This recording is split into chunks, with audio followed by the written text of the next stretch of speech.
Hey, welcome back to When Bad Things Happen to Good People, a podcast that we occasionally forget to do. No, it's a podcast about censorship and the arts. My name's Todd Sullivan. With me, as always, is Oren Barter. Hello.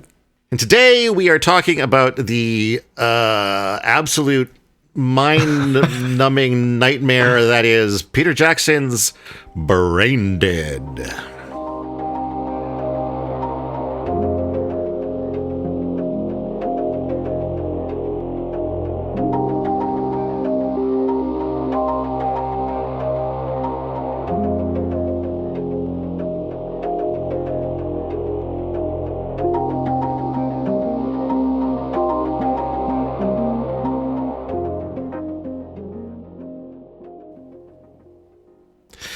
Which is, I guess, what we were last week when we just completely failed to remember that we even have a podcast. Yeah, pretty much. I mean, I had an excuse because I was like super busy. I don't know what your excuse was. I was somewhat busy. I was busier than I normally am on a given week because I was. Oh, okay. I was like, you know, the film festival that my short film was in was coming up. I was working on editing somebody else's film, and like, you know, I had all this stuff kind of going on. So my days were filled, and I didn't really have a moment of like downtime to kind of go, what should I be doing right now? Yeah. Until like Thursday, when I stopped and went, isn't there something I should be doing right now? And realized it was the podcast, and realized that at that point, like, it was neither probably of us had too seen late. Yeah. Yeah, like we hadn't seen the movie. One of the things I considered actually was watching the movie and then doing a live just to sort of like get something out there and record it at the same time. Oh, okay. But I thought, no, that's just silly. So, but here we are now. Wednesday with our the following week. Wednesday the following week. It's May 5th. The Revenge of the 5th. Revenge of the 5th. Have you not heard that? It's the follow-up. I'm sure I've heard it at some point, but you probably heard it earlier this afternoon and then forgot it. Yeah, maybe. That sounds like something I would do. Because, yeah. Are we going to tell that story? Which? About how you forgot? About how we're late doing the podcast. Like, we didn't do the podcast last week, and we're late doing it tonight because I remembered while I was eating dinner, it's like, okay, we got to do the podcast. And then I ate dinner, and I was like, you know what? I want seconds. So I went and had seconds, and then I was full, and then I forgot that we were doing the podcast. So...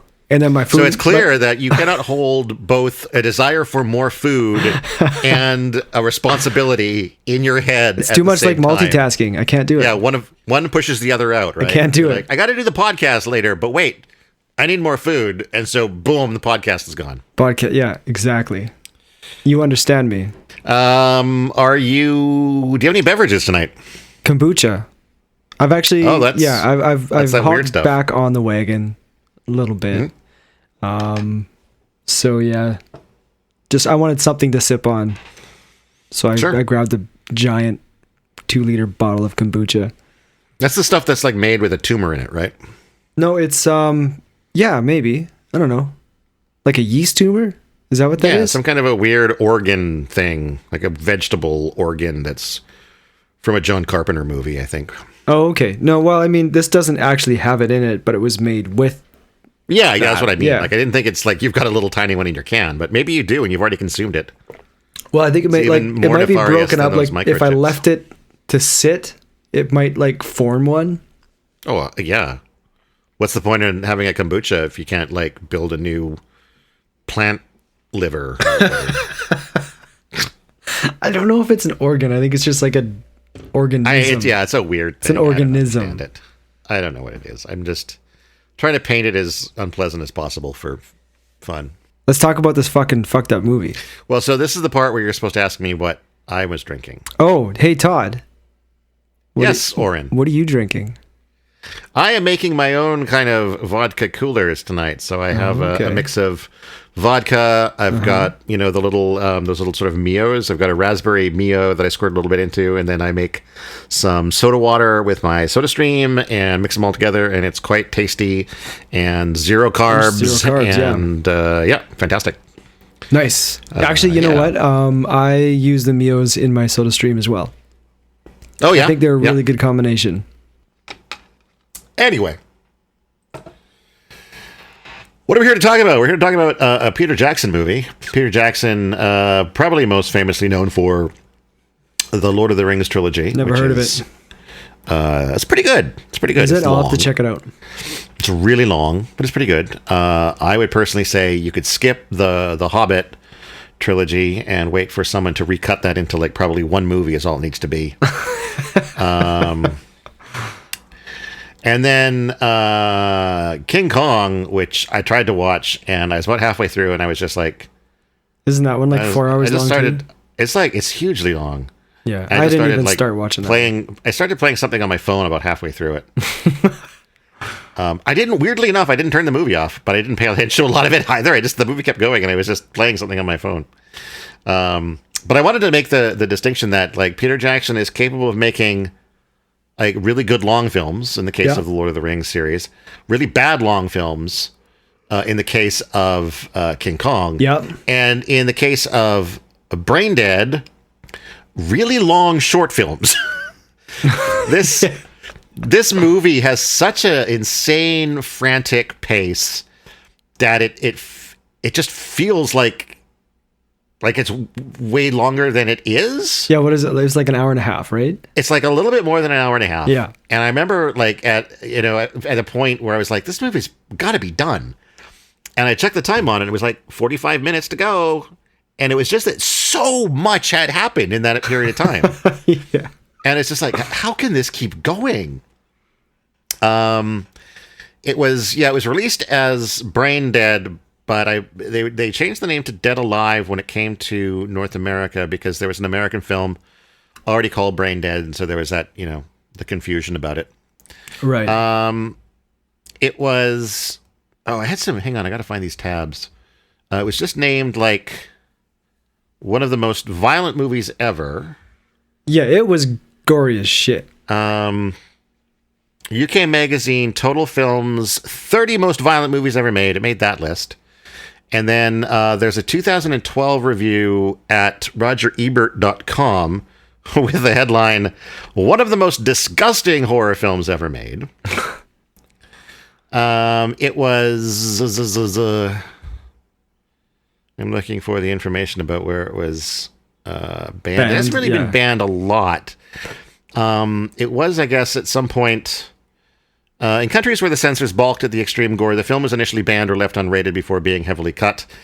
In Germany, a 94-minute version was seen with major cuts to some of the film's grislier scenes, but was widely ignored. So the uncut version is still banned in Germany, and it is illegal to publicly exhibit the film in Germany. Really? Yeah. Interesting. It's also been banned in South Korea, Singapore, and Finland. South Korea, I mean, that's kind of a given after last episode. There's apparently the unrated cut is 97 minutes, which is I think is what we watched. Okay. There's an R-rated version that's 85 minutes. And then apparently the original release that was screened in the United Kingdom and Australia was 104 minutes. So that's another 7 minutes of stuff that's, I guess, worse than what we saw. Okay. If you can believe that's possible. I mean, I can. I can't believe it. Okay. All right. I can believe it too, I think. Do you want to take a crack at summing this movie up in like an elevator pitch, 2-3 sentences? Like an elevator, like if I was pitching this to a studio? Yeah, if this is your idea for a movie, or you're just trying to describe it to your friend who has like a very limited attention span. Okay. So it's a movie about zombies that this guy has to take care of for a while, and fuck, I don't know. I'm bad at this. Put me on the spot. And it's a love story. Don't forget that. Oh yeah, it is a love story. But not like Warm Bodies. One of them isn't a zombie. God, thank God. Yeah. Well, there was some love between the zombies. Oh yeah, that whole fucking part. Anyway, yeah. So it's a movie. It's a zombie movie, but it doesn't really become a zombie movie until about halfway through, and then it's a full-blown zombie movie. Guy tries to keep it kind of under wraps. He doesn't want to kill the zombies because one of them's his mother. And yeah, there's a whole lot of blood. There's a whole lot of different ways to die. There's a whole lot of different ways to come back as zombies. So there's a lot of different types of zombies in this movie. And it was actually quite amusing. I did like it. Yeah, it was definitely, it's described as a horror comedy. And I think, I'm assuming, I think this came out after Evil Dead. I feel like if Evil Dead, I would be surprised if Evil Dead wasn't at least an influence to some extent on it, because it does have that same kind of almost a mix between horror and, almost kind of like slapstick at some points, kind of comedy. I think there was definitely comedy in it. Yeah, there's definitely comedy. Yeah. Definitely comedy. It was more like, maybe slapstick. I don't know if I would necessarily say slapstick, but I remember the scene. Yeah. Remember the scene where he's trying to run away from the zombies and like he's slipping on the blood and he can't make any forward motion, and that's some slapstick right there. Yeah. So okay. Film starts on Skull Island, which I don't remember. They had some description about like where that was, but all I know is like Skull Island, I believe, is the island that King Kong lives on. So I think that was an early homage from Peter Jackson to the King Kong, to his future King Kong universe. Movie. Yeah. Yeah. Well, I mean, obviously he was a fan of the original King Kong. Otherwise, he wouldn't have gone to try to remake it. Mm-hmm. And so they're looking for this red monkey. And these two guys, there's like an explorer and then like his helpful servant, travel companion. They're looking for this red monkey, and they found it in this, and they've got it in this cage, and they're carrying it back, but they're being chased by these natives who are very, very Dr. Seussian in their appearance. Yeah, I was thinking that when I watched that too.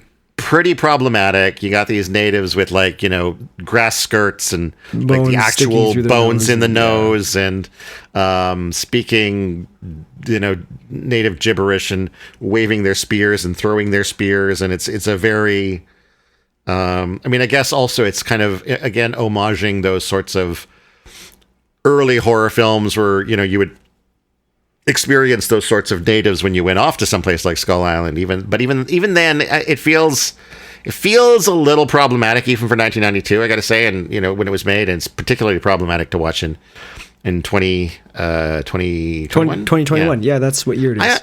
I almost said 2012 for some reason. 2012, because that's when the world was supposed to end. Oh yeah. You haven't moved past that. You're like, I'm ready to die, and then you didn't. And you're like, well, what the fuck do I do with the next fucking 30 years? Yeah, what do I do? I just maybe start some podcasts. Yeah.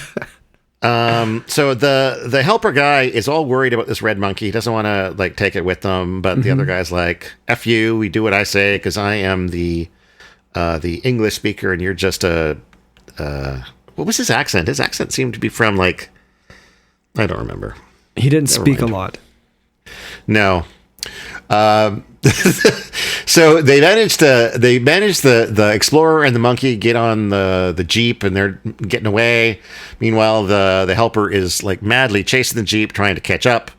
He manages to get in, but they hit a bump, and it bumps the cage, and the cage like lands on the explorer guy. The explorer guy gets bitten, and he's looking at his hand where he got bit, and all of the guys in the jeep were like, they start freaking out because he's got a bite. Mm-hmm. They look at the bite on his hand and they know that something's wrong.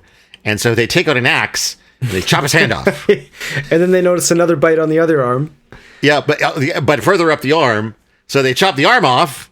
And the guy's screaming. And then they notice like a scrape on his head. And that's pretty much it for the guy. They chop his head off. Then we cut to, I think they sold the monkey to some guys at an airport somewhere. I don't know if those were the guys who were supposed to get it in the first place. Yeah. Or if they just brought the monkey back to the airport and they were like, hey, you want this weird monkey thing? Somebody in America is going to want to buy a monkey, right? Or in New Zealand. Everybody wants to put a monkey in their zoo.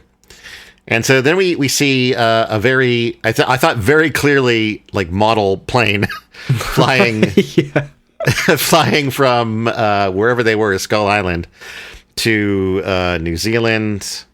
We never actually see the monkey get delivered to the zoo, but we do encounter the monkey at the zoo. I imagine that was like a budget thing. Because like the first, like the whole part with when they're carrying the monkey in the cage, like it's all wrapped in like, or maybe it was a mystery thing. Could have been an artistic choice too, but yeah, it just like that whole thing led me to, I forgot about the monkey through most of the film. The monkey has so little to do with it that, by the time I got to the end, it was like, where do these zombies go? Oh, right. But here is where we start getting our love story. Should actually, I don't remember these characters' names. Let me look them up. We have Paquita. Yeah, I was like, no, but that doesn't sound right. Yeah, Paquita. Yeah, sorry. Paquita, who's like this young shopkeeper woman who's got kind of a crush on this guy who is doing deliveries. But then her grandmother, I think, was like, do you want to find out who is really in love with you? Or, I think, yeah, she was like, do you want to find out if you're going to be with that boy? And yeah, she's like, yeah. So she does then this. She pulls out the tarot cards. She's like, tarot cards. She's like, that doesn't look like him. And you're like, nah, that's some other guy. And it's going to be one love that lasts forever. That struck me as odd, though. Like, how many people get a tarot card reading and then assume that the guy in the tarot card is what their mate is going to look like? Yeah, like, but the guy on the card doesn't look anything like the guy I like. The guy on the card doesn't look like anybody. He's just got like a pasty face with a couple of dots for eyes. Like, and then after she's like, "Oh, that's so great," I'm gonna meet him when the stars meet the moon. Yeah, it has something. It's the stars and the moon. Stars and the moon, card, right? And then she's like, "But what about this card?" And it was like oppression, and the grandma's like, "Oh, don't worry about that. That's nothing." Yeah.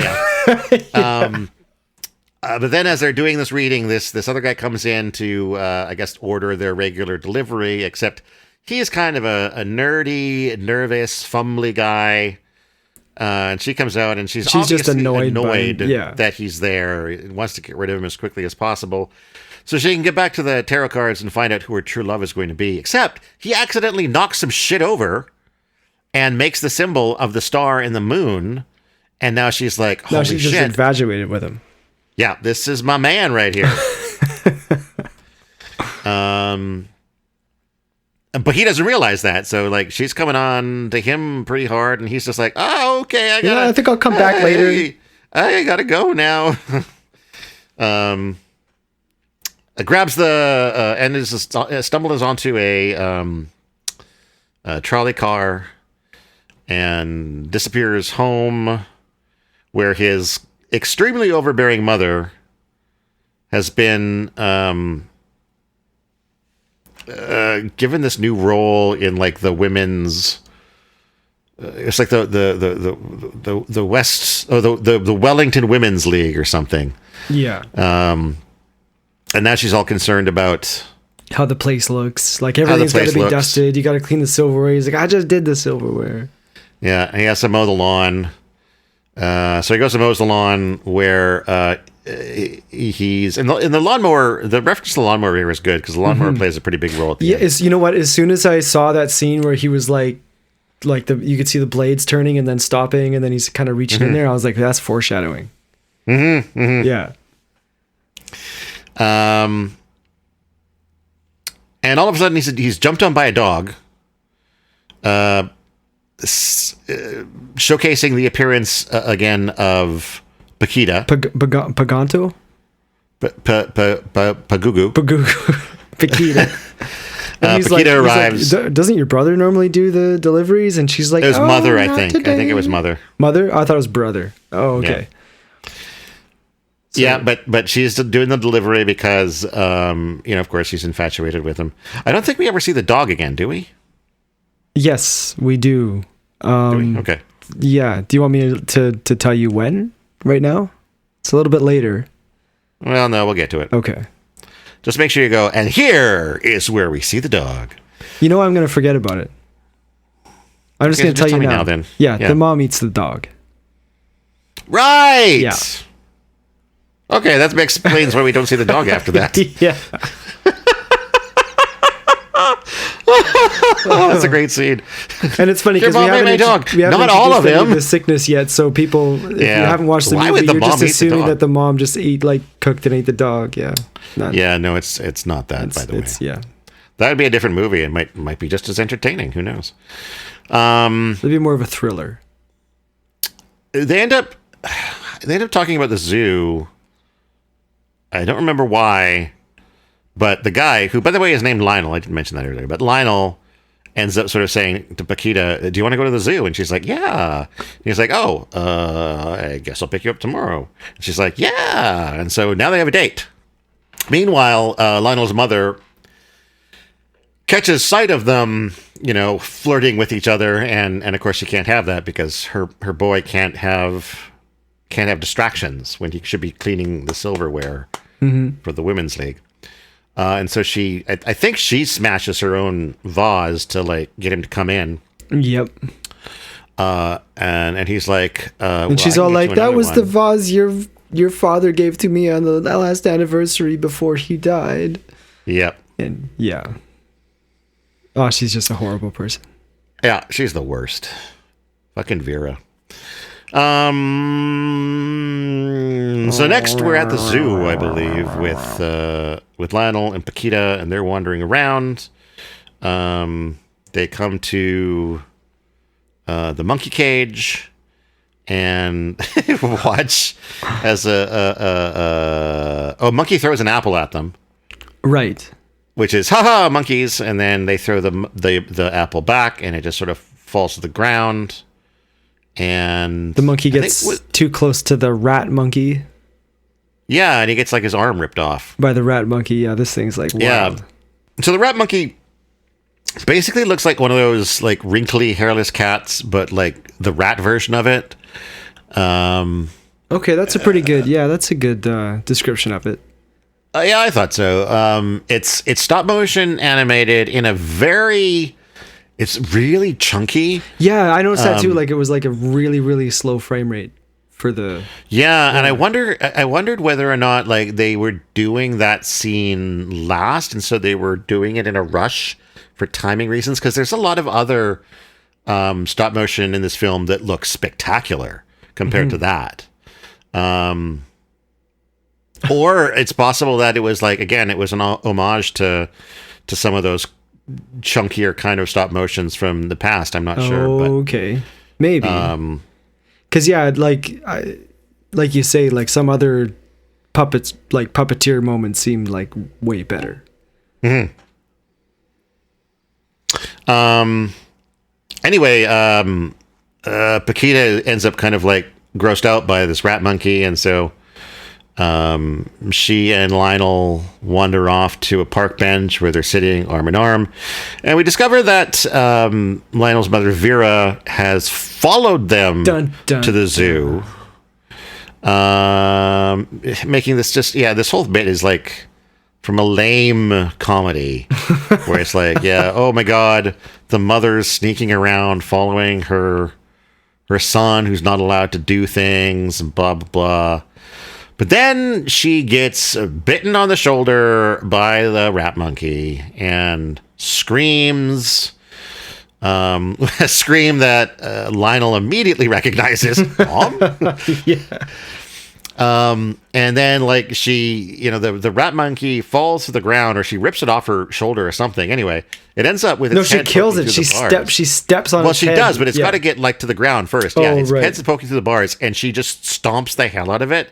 And it's its eyes poke out and blood comes out, and everyone's watching this and gasping. And one guy pulls out his camera after click.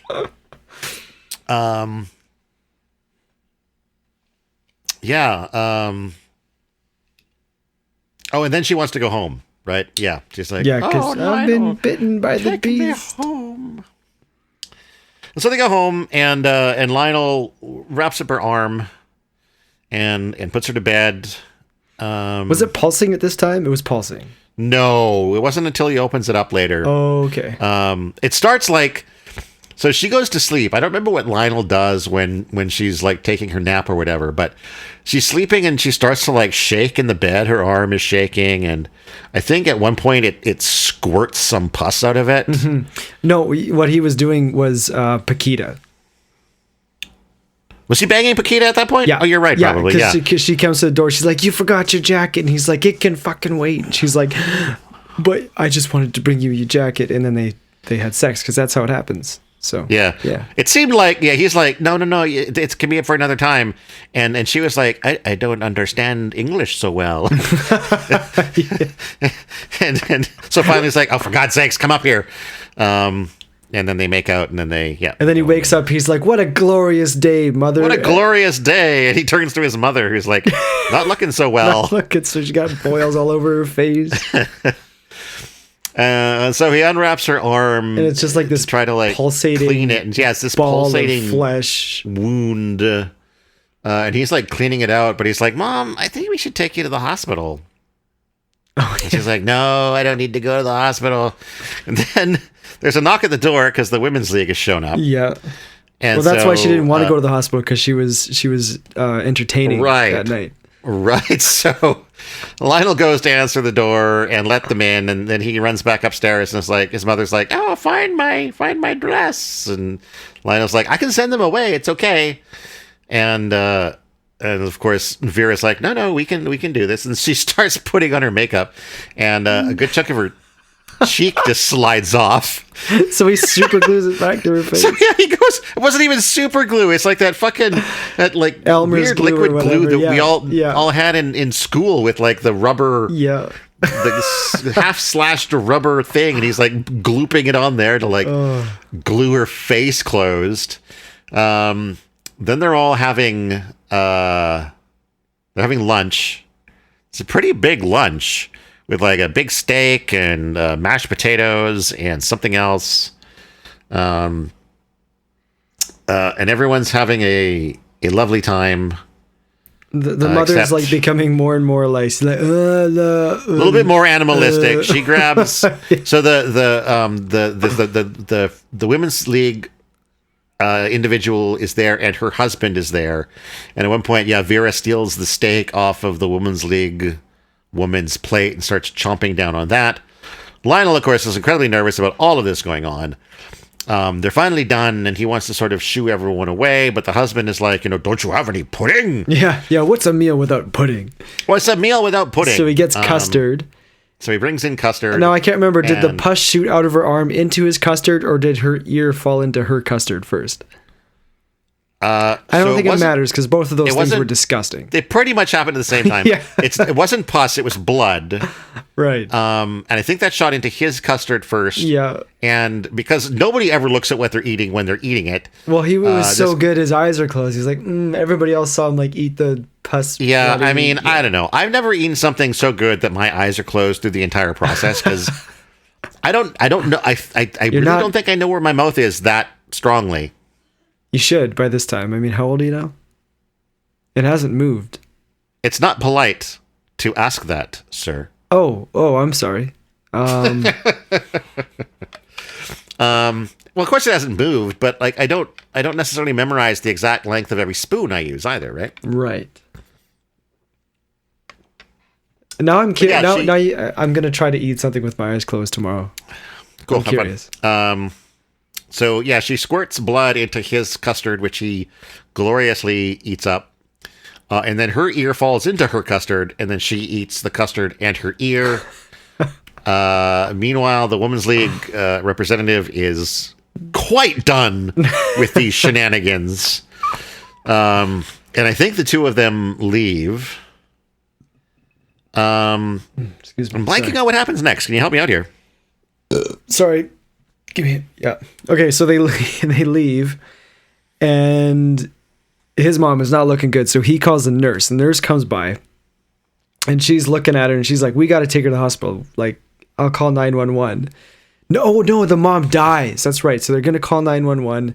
She doesn't die until, like, he calls the nurse comes and looks at her, and then the nurse goes to arrange, I think, for the ambulance to come. And then she dies. And then, so the nurse is there holding her, and Lionel's like just completely distraught, and then she becomes undead and then kills the nurse. Bites the nurse. Yeah.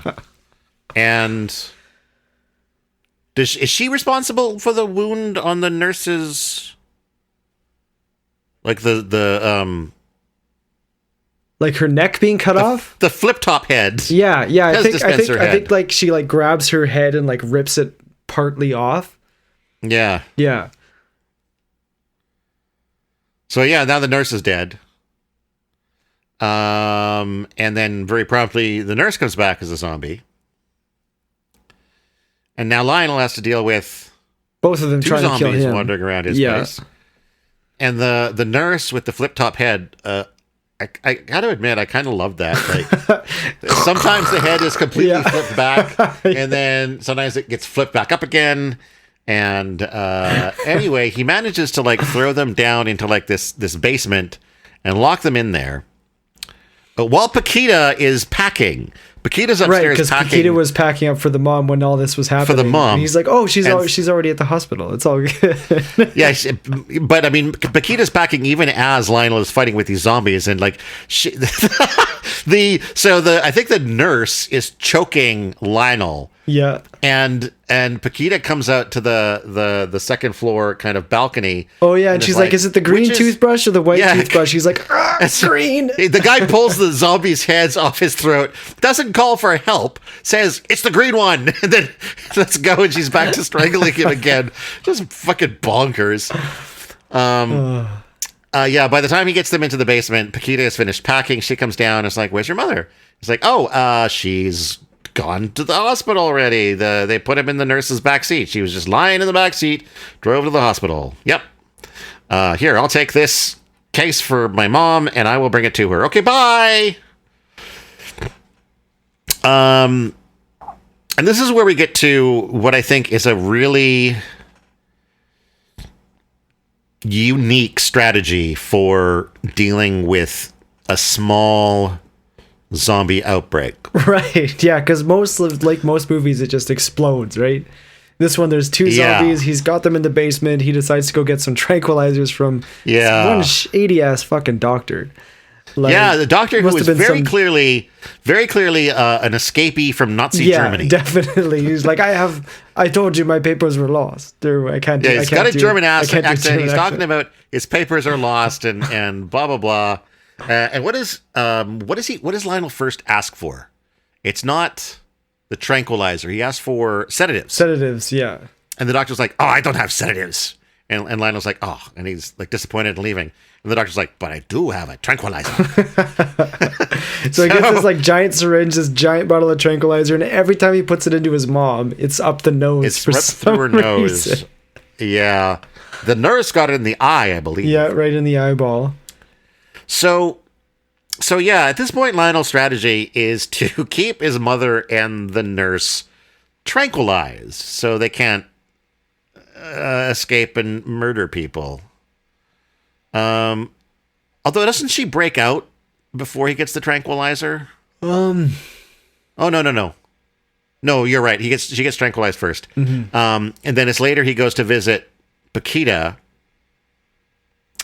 And he's talking to her. The mom breaks out of the basement, starts roaming around town.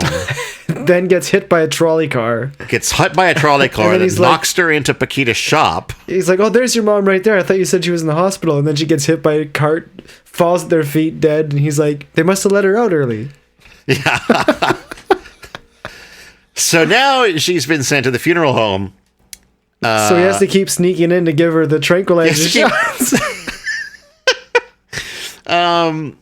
Yeah. And meanwhile, the priest is preparing to do his sermon, which was, man, that was a stern ass sermon he gave about the mother, right? Like, we're here to talk about the sacrifices of motherhood. It was intense. But yeah, he's got to sneak in the back and try to tranquilize her, but she's like, her body is like inflating and deflating, and I guess her zombie form is not handling the formaldehyde very well. Lionel ends up having to hide when like the mortician comes in. She starts spewing like green formaldehyde out of every orifice she has. And then the mortician's helper left a sandwich on her. So he Oh, I missed that. He left a sandwich on her. He didn't mean to leave the machines like pumping all that stuff into her. And he's like, is that the problem? Yeah, so the mortician's like, well, come on, like they're ready for the body. What are you doing? And he's like, oh, I think she's just about ready. They walk in, there's stuff spewing everywhere. And yeah, the guy like grabs a sandwich off of her stomach and then eats it covered in like bloody green formaldehyde zombie juice. Yeah. It's a whole lot of gross, like food related humor. So her eyes get bulged out when the green goo comes pouring out of all of her orifices. So the mortician just like pops them back in. Yeah. And then they put her in the casket, which Lionel has to like unscrew all of the casket stuff. And he finally gets done that, and then she busts out anyway. It starts, yeah. And so he's trying to like get her another injection of tranquilizer. Yeah. Thank you. Which he does, and then but then they come crashing through the that's right, the door into the actual service. With the next scene, the pastor is saying something about how he's seen like people dealing with grief in different ways, but nothing like that. Nothing like that. It's during the funeral that we meet Lionel's uncle, right? Yeah, who is kind of a creep. Completely a creep. He's completely a creep. He basically, Uncle Les, he basically shows up hoping for some of the inheritance money. Yep. Is there an actual will reading, I guess? I don't remember. No, I think just everything was left to him. Yeah. We find out that everything was left to Lionel. All this money, the great big house, and Uncle Les is not happy about that. Uncle Les also kind of hits on Paquita at the funeral, doesn't he? Oh yeah. He's all like, "Who are you? Yeah. Haughty McHaughty pants." Man, it's hard to remember like the order of things because everything happens so fast in this movie. If we went over like everything in the movie, we'd be talking for pretty much the length of the movie. It feels like, it happens like you would discuss it. Yeah. Kind of how fast things happen. Not long from here, Lionel has to go to the graveyard to try to dig up his mother so he can tranquilize her again. I don't know at this point if his plan was to like tranquilize her and then bury her again, or tranquilize her and then bring her home and keep tranquilizing her, or what. Where the nurse was, so we could have like both zombies together. Yeah, but either way, it doesn't go as planned because he's busy getting beat up. Gets to the cemetery and like a bunch of greasers show up. I guess they were hanging out drinking in the cemetery, and they're like, "Oh, look at this guy!" Oh. And you know what? I love the fact that it was the one main greaser that kind of got in his face first, and then that guy's just a constant, even after he becomes a zombie. Spoiler alert, whatever. Oh yeah, he's just like constantly in this guy's way. Like even when he cuts him in half, he's still in his way. Yeah. I thought that was hilarious. It was always the same fucking guy getting in his way. But yeah, spoilers. All of the greasers get turned into zombies. But first we get what is maybe my favorite scene in the movie. Was that where the pastor beat up the zombies? The pastor comes up. No, he beats up the. Oh yeah, they are zombies by then. Yeah. Okay. Yeah. So the greasers get turned into zombies. The main greaser pisses on Lionel's mom's grave. She reaches up and pulls his dick off. Yeah. And then, pulls his chest off and just does some damage to him. And then, all the greasers get turned into zombies. And then the pastor comes out and it's like, what in God's name is going on out here? And then it turns out that he's a fucking karate master. Master, yeah. Like, he just kicks the shit out of these zombies. It's wonderful. It's like... I feel like that bit there needs to be one of those sort of clips that people see on YouTube just to sort of see that moment of ridiculousness of like, here's this priest coming out. It looks a bit like Bill Hader in a blonde wig. Yeah, that was definitely definitely a hairpiece. No question. But these great moments of like, like kicking a guy in the face like 8 times in a row. I actually looked up like who did the choreography. I like like sat through the credits and saw like fight choreography. And I looked him up, and he's like a boxer, and he's still like relatively prolific. He's on Instagram, which I thought was like hella fucking interesting. And now I can't remember his name. So now I regret bringing it up because I can't even. Yeah, thanks for bringing that up. That's fascinating information. But unfortunately, the zombies get the upper hand on the pastor at one point, and he gets thrown onto an angel statue, which pierces his guts. And then he turns into a zombie. And he turns into a zombie. And now Lionel has 4 zombies at home. Right? 5. Is it 5? 6. How many greasers? Pick a number, dude. There was 3 greasers, right? Does he bring all the greasers home? Yeah. He brings everybody home. Because I thought, like, when they were at the table, when they were doing their weird, why can't I remember the word for the tranquilizer? Having their weird tranquilizer lunch. Right. I thought it was just the 4 of them. It was the nurse, the mother, the priest, main greaser, and the priest. Maybe. But I do think maybe the other ones were in the basement. Okay. Right, and then the priest and the nurse like start like giving each other the eyes. They're like, "Hey, how you doing?" Yeah.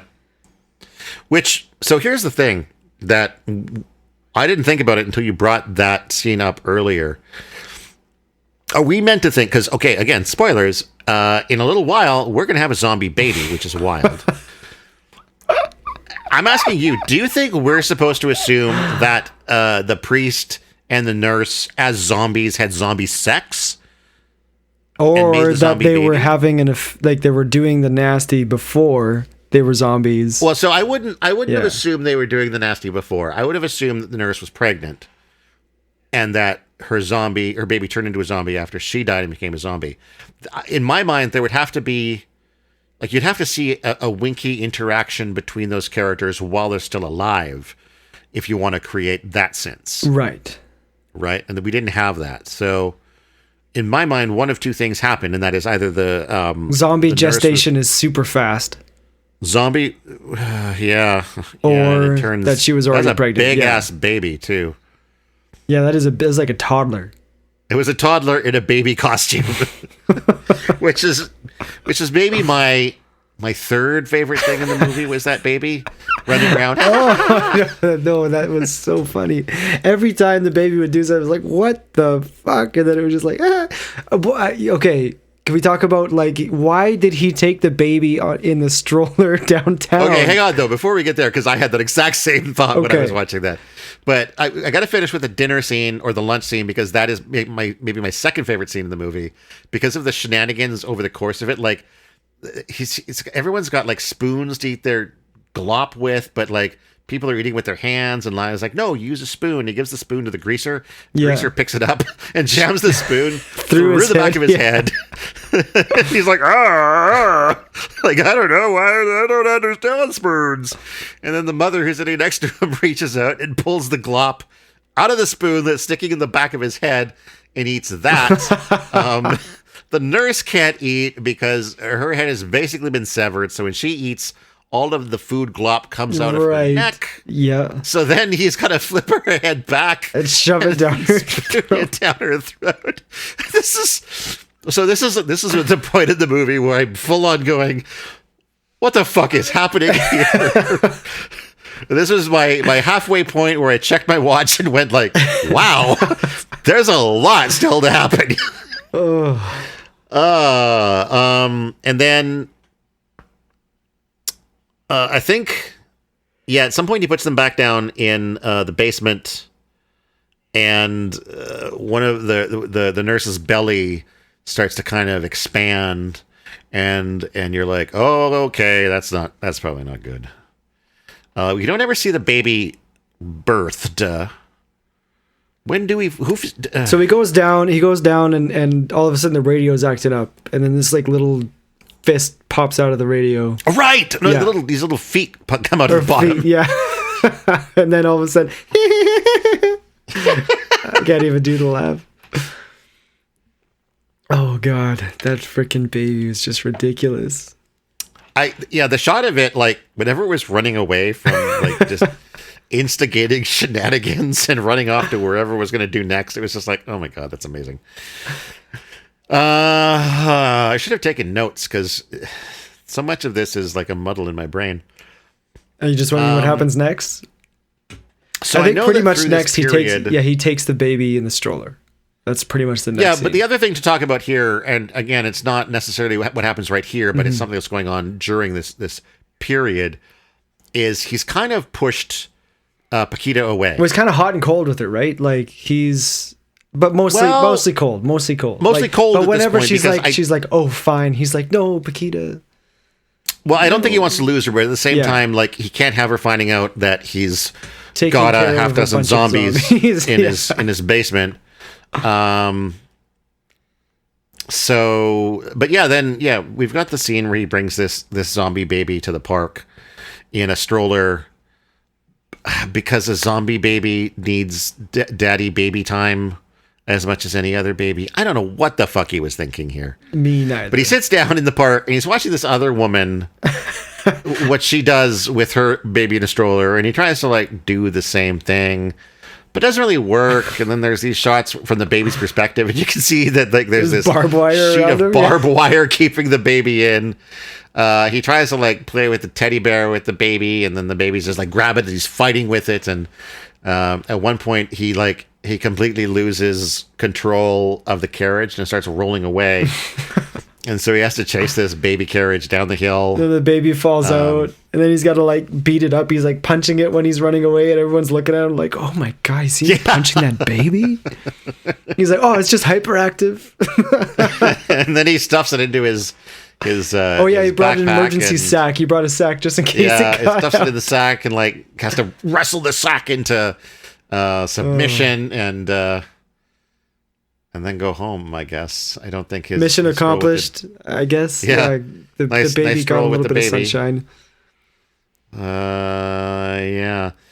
And then we have... and there's a few periods where we see him going and getting more tranquilizer. Just to remind us that this is what he's doing. He's trying to keep them tranquilized, trying to keep them from getting out. Mm-hmm. At one point... his uncle drops by. Or he comes home and the uncle was there. And he's like... Okay. There's just two instances. One where the uncle drops by and he's madly trying to keep the uncle from finding out what's going on because there's all this noise going on in this locked room. That was the dinner scene. That was the dinner scene.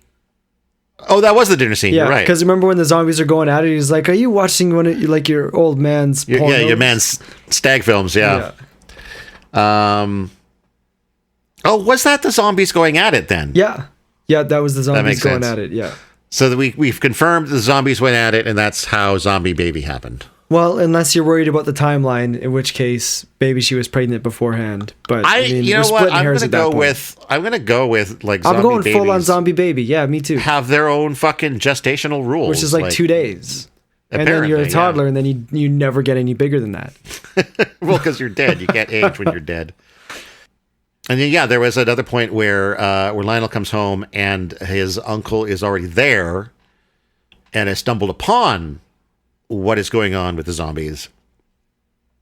And it's like, well, I guess I'm going to have to turn you into the authorities. Unless you give me all the money. Give me all the money and the house. And then, at that point, blood is thicker than water. So Lionel's like, yeah, whatever. He doesn't even care at this point. Yeah, I mean, Lionel's concern... This is all about... I mean, ultimately, this is Lionel not being able to let go of his mother. Yeah.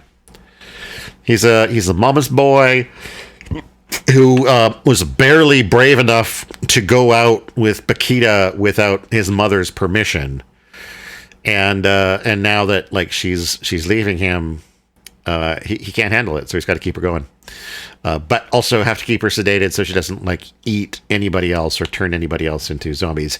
And I think it's important to mention too that these don't look like traditional zombies. They end up getting like really weird and bloated and pussy and just nasty zombies. And then like depending on how the person dies, like especially later in the movie, like all different kinds of zombies. Like the the seal was broken. He's like, whatever we can come up with, let's just do it.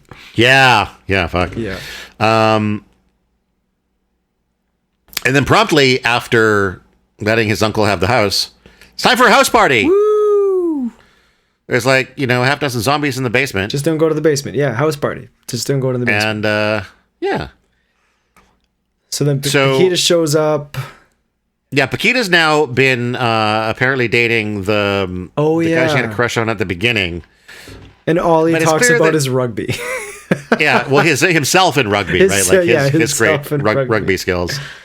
And so they're walking by Lionel's house with him talking about his rugby skills again, and she notices this big party going on at Lionel's place, and so she ditches the date to go and find out what's going on with Lionel. She gets there and there's like, I don't want to say debauchery, but yeah, there's like dancing and drinking and women, and the uncle again tries to hit on Paquita, and she's like, ew, no. And she hides in the basement, I think, right? She's trying to get away from the uncle or somebody else, and she hides. Yeah, well, he was getting super grabby, so she kind of hits him in the balls, which I think was the first of many ball hits to Uncle Les. And then can't have a good. Did he throw her down there? I can't remember. No, I think that might happen later. Right. Maybe he did. I don't know. I thought she went in there to hide the first time, and then she went down. Maybe I'm wrong. Fuck, I don't know. Anyway, she stumbles upon the fact that there's... Oh, no, because I think, yeah, she finds the zombies, but then Lionel gets thrown in there, I think. Right? I can't remember. Okay, was this the point where the uncle was, like, getting really, like, about to take his pants off and, like, really bad?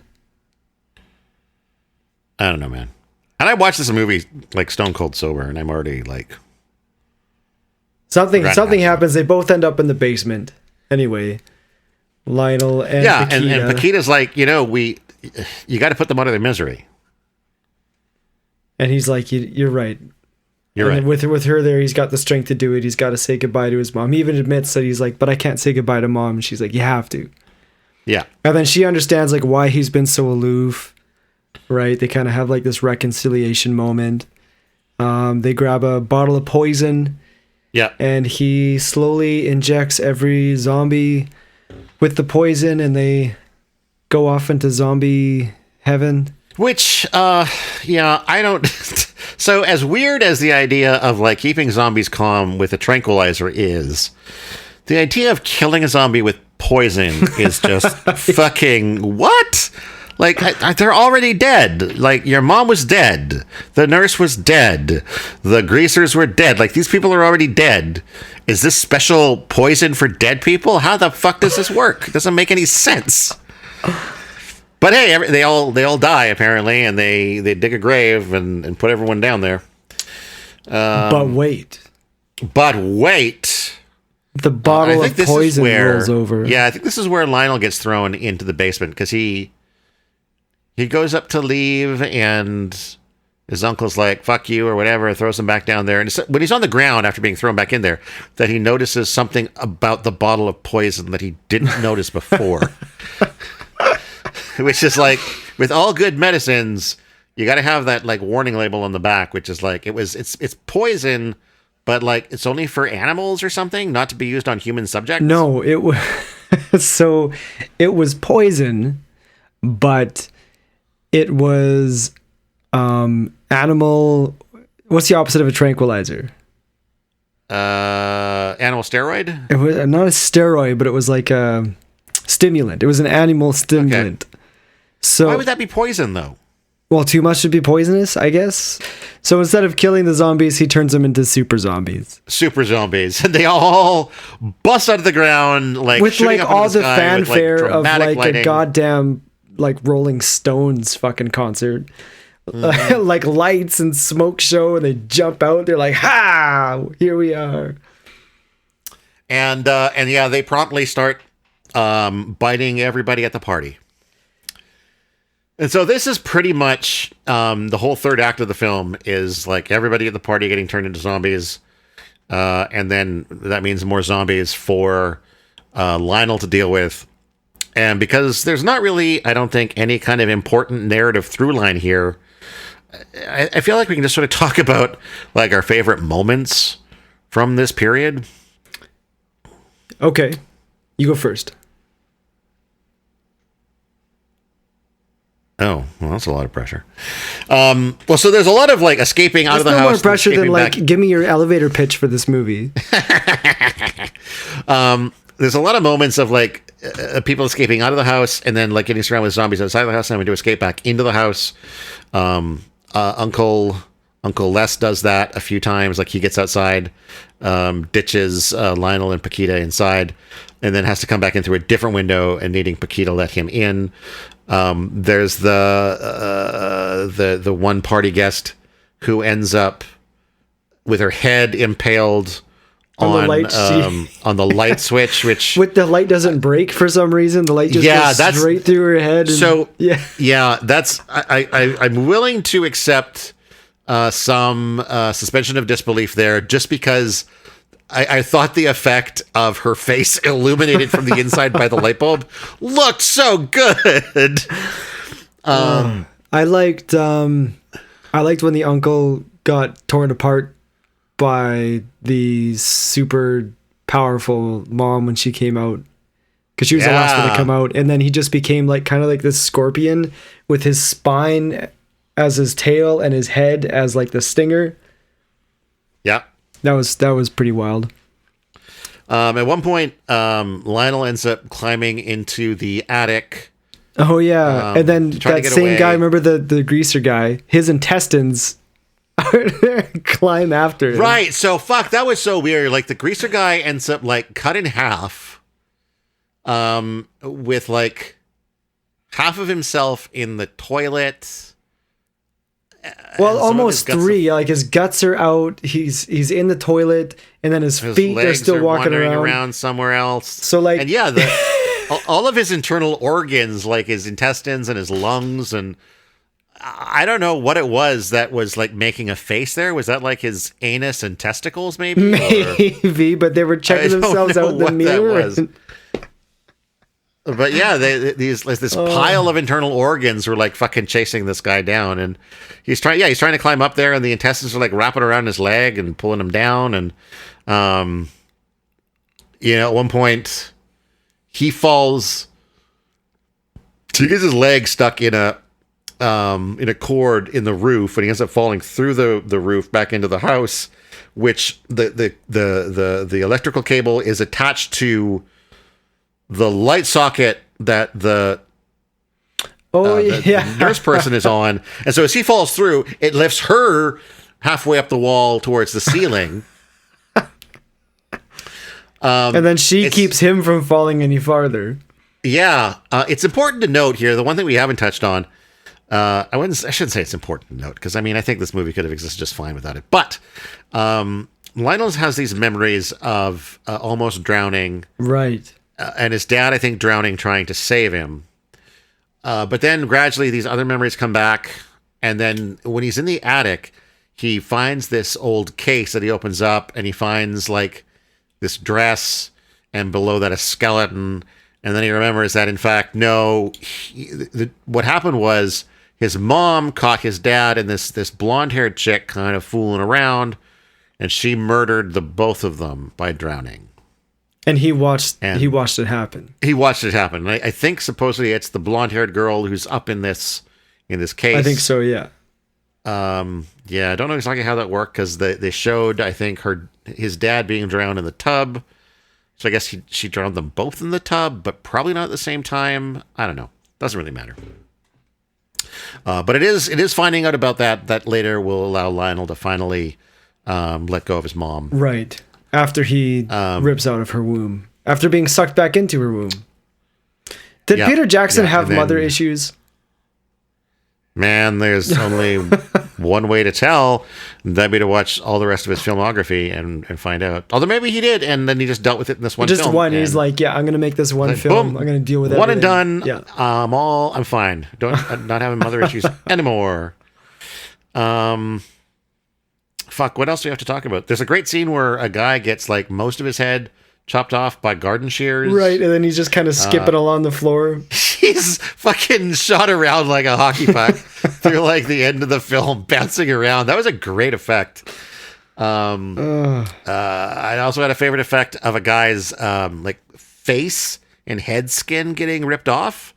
Like a really the cut of that, because it's like it's an actor right up until the moment where it like pulls the skin off in this really fast motion. And maybe it was the actor there too, and they just killed an actor. I don't know. It was a cheap way to do it. I doubt it.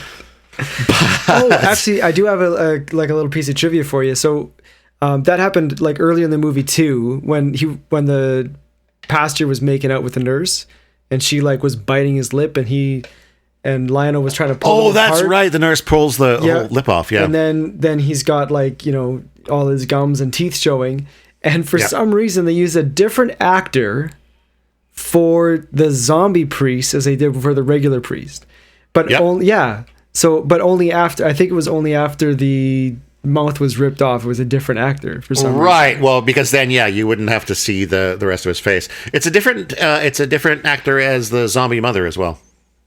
Oh, okay. Which I was going to bring up earlier because I'm staring at the cast on the Wikipedia page right now, but ultimately I was like, I don't know if it matters. But you brought it up, and so I followed it up. That's how I roll. And then I said nothing, and I screwed it up. So yeah, but yeah, that skin being ripped off was great. There was another effect shot that I thought was great. There's so many good effect shots. So much of the blood is, I would say, maybe a little bit on the red side sometimes for me. Mm-hmm. I like a darker looking blood, but then it's also an older film, which I think you see a lot of like brighter blood in older films. But there's the quality of the gore for what this film's budget was, I think, is insane. Mm-hmm. And so if you're somebody who likes horror movies with some gore in it, with lots of gore in it. If you're somebody who likes horror movies with a lot of gore in it, you kind of got to check this out. It's I mean, there is a whole joke at one point that Lionel can't get away from the zombies because there's so much blood on the ground that he can't get any traction. He's just running in place until he starts stepping on people's heads to use their heads as traction. Like, that's the kind of movie this is. Yeah, I think that pretty much sums up the latter half of the movie for sure.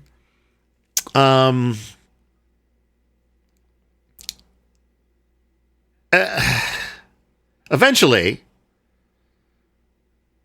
Lionel goes and gets his lawnmower. And Paquita starts grinding zombies up in the blender at the same time. So they're both just blending zombies, making this really disgusting pink paste. Tried to grind the baby. But the baby got out of there after kicking Uncle Les in the balls for like the fifth time. I gotta find out. There should be a supercut on YouTube of all. Did the baby ever die in this movie?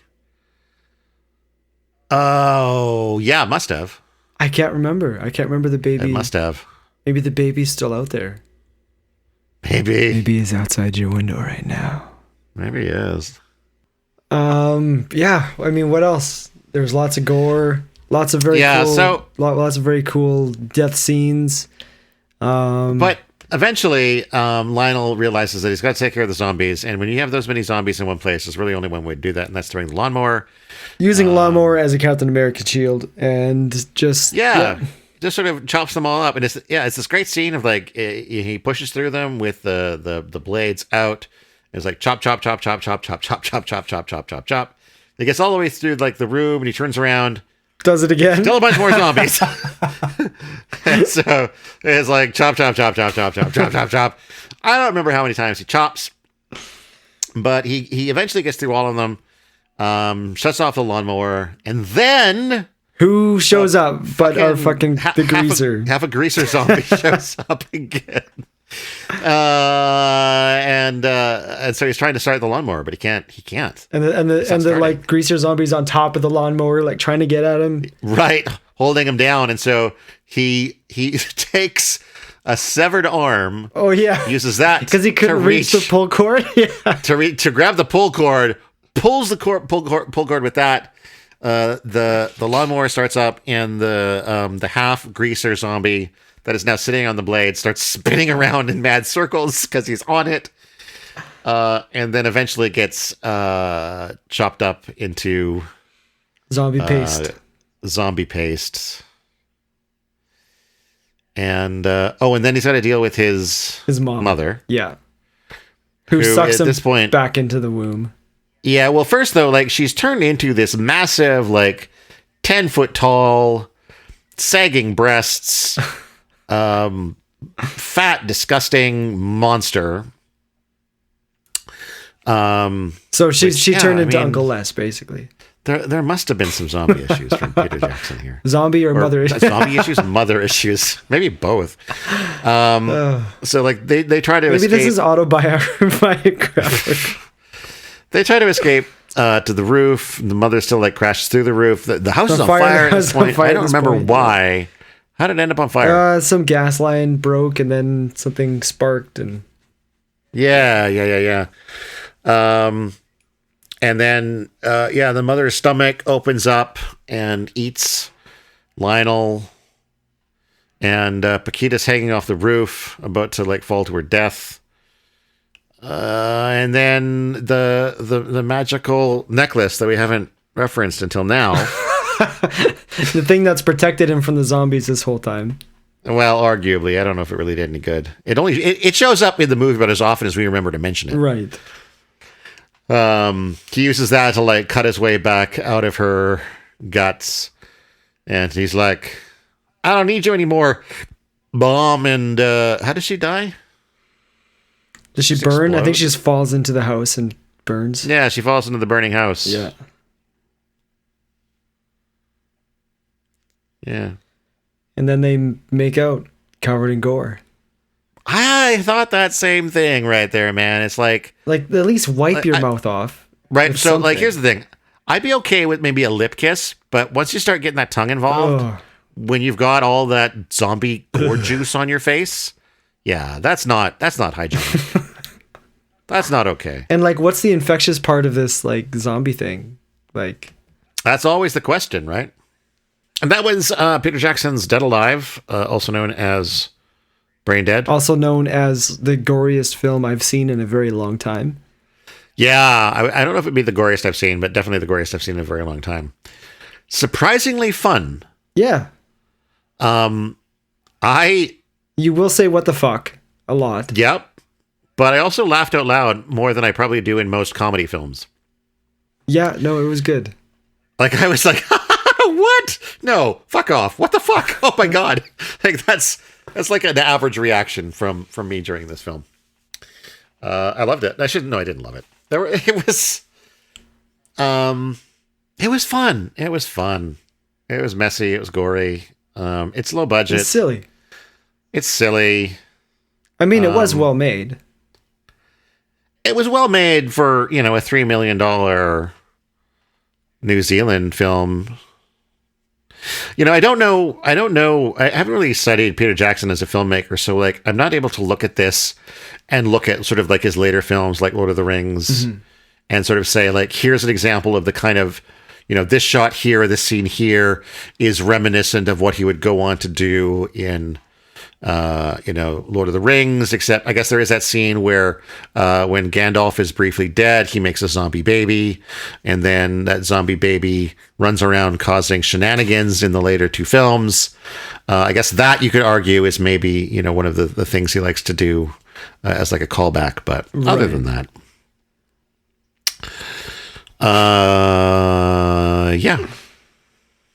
Final thoughts? I give it 4 baby nuts, zombie babies, out of 4 3/4. Okay. I give it 3 half a head sliding around on the grounds like a hockey puck out of 5. Okay. I give it 6. No, dude, it's not a contest. You already gave it a rating. I give it 6 unbirthings back into your mother's bloated womb out of 7.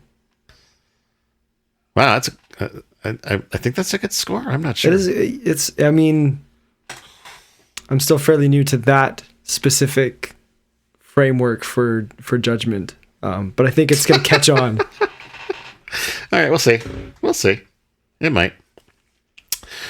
Yeah, that's Brain Dead. Thanks for listening, guys. Next week. Oh, should quickly mention, this is our 30th episode. Oh, happy birthday to us. She sounds surprised, even though we've been talking about that fact for the last several weeks. Good acting, sir. Welcome to the world of performance art. Yeah, so we, in honor of our 30th episode, we wanted to do something. We thought about doing something from 30 years ago, which is why we did Brain Dead, which was released 29 years ago. And so we kind of figured that it's pretty close, right? It's pretty close. It was probably filmed in 1991, which would be 30 years ago. Mm-hmm. And if it wasn't filmed then, it was probably written then. So at some point between 1989 and 1991 or whatever, 90 to 92. And so next week, which is our 31st episode, and no, this is not going to be an ongoing thing. However, we have been looking at things that are roughly 30 years old, trying to find something to do for the 30th episode. Next week, we're going to be doing, assuming all goes as planned, we're going to be doing our first look at an album. We're going to be talking about the infamous Two Live Crew album, Nasty As They Wanna Be, which is, I believe, from 1990, which makes it 31 years old for a 31st episode. How exciting is that? I don't know. You'll have to tune in to find out. That's it for me. You got anything you want to talk about? No, I am good. Cool. This has been When Bad Things Happen to Good People. You can find us on Facebook at facebook.com/badthingshappen. You can email us at badthingshappen@gmail.com, and you should.